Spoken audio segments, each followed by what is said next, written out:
أثينا، وهي الفترة الذهبية التي ازدهر فيها المسرح القديم. وتأملوا تاريخ المسرح إلى الآن لن تجدوا المسرح يزداد في بلد إلا إذا كان فيها الحرية والديمقراطية توأمان، ومن ثم ينفتح الباب واسعا على مصراعيه لحق الاختلاف ولحق الحوار ولأخلاق تسمح للآخر بالوجود وللمختلف بالوجود.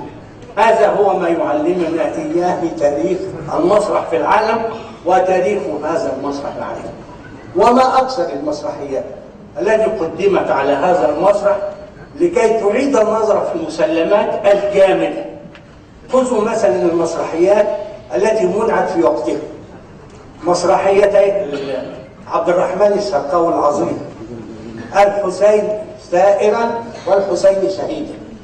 تصوروا أن هاتين المسرحيتين منعتا بسبب التعصب الديني، وللأسف كان المرحوم كرم مطاوع على درجة من المناورة، بارعة في المناورة، فقدم البروفات الخاصة بهاتين المسرحيتين في هذا المسرح، ودعا الشبان والمثقفين إلى المشاهدة بحجة أنه يقدم بروفات.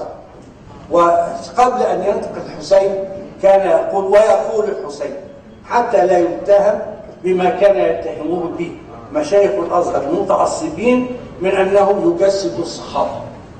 هذا عمل من أعمال الحرية التي تنتزع من غاصبين، وهما كما قلت الاستبداد السياسي والتعصب الديني. أرجو أن يزدهر هذا المسرح، وأرجو أن تفرحوا بعودتكم إليه أنتم يا أبناء هذا المسرح وصانعيه ومبدعيه.